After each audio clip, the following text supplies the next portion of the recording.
Before we look at the underlying form of the hand clasp itself, we need to first identify the participants. That is, who are the mythic participants in the handshake and what is their origin?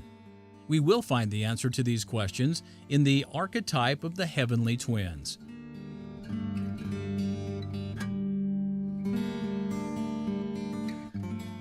The ancient heavens were much different than they are today. While the sun was present, the dominant figures were three planets at Earth's northern axis: Mars, Venus, and Saturn, in that order. The sun illuminated Saturn, forming a crescent on the planet. Due to the Earth's rotation, the crescent revolved around the axis. David Talbot explains. Yes, today's sun was present. It was the sun that cast the illuminated crescent on the towering form of Saturn. Ancient astronomies placed Saturn at a preposterous location, far from the orbit that we know today. Saturn occupied the celestial pole, the axial center of the turning heavens. This unthinkable idea, when taken with the seriousness it deserves, places stringent demands on our reconstruction and an inescapable requirement that the crescent revolve around the polar center in a cycle of day and night, descending to the left at sunset, below at midnight, rising to the right at sunrise, and standing inverted above at noon. It was this crescent that gave rise to the notion of twins, a notion that was universal throughout the ancient world. Ancient words and symbols for this cycle invariably reflect the symmetrical opposition of the crescent in its contrasting phases: a phase of growing bright and a phase of growing dim, crescent to the left and crescent to the right, crescent above or below, all in explicit connection to a daily cycle with no counterpart in any celestial behavior observed today. And this unique behavior, by its specificity, gives us an ideal opening to the ancient myth of the heavenly twins.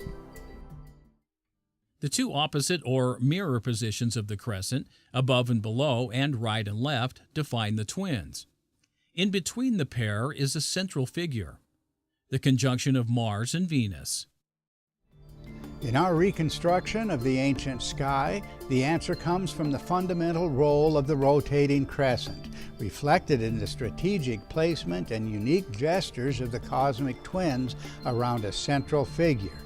And we see the same geometry in the two faces of the ancient god himself. Two contexts of the mirror images stand out. The first points back to the crescent above and below, and the second to the same crescent in its positions to the left and right in the daily cycle. Some twins are portrayed facing each other from the right and the left, as in this mosaic of Romulus and Remus. This would be the mirror image of the crescent at sunrise on the right and the sunset on the left. Two arms of the twins are raised and form right angles or crescents. They extend towards the central figure, the wolf.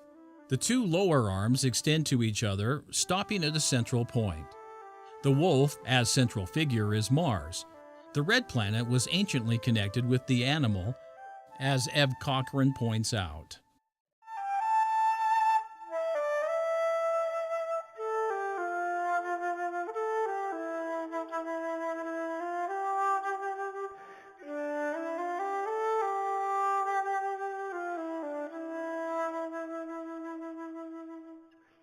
Other heavenly pairs face each other from above and below. In this detail from the Book of the Dead, the so-called sky goddess Nut arches over Geb, who lies below. The central figure in this case is Shu, standing with arms upraised, forming two crescents. Like the wolf of Remus in Romulus, Shu is an avatar of the planet Mars. Ev Cochrane again makes this connection.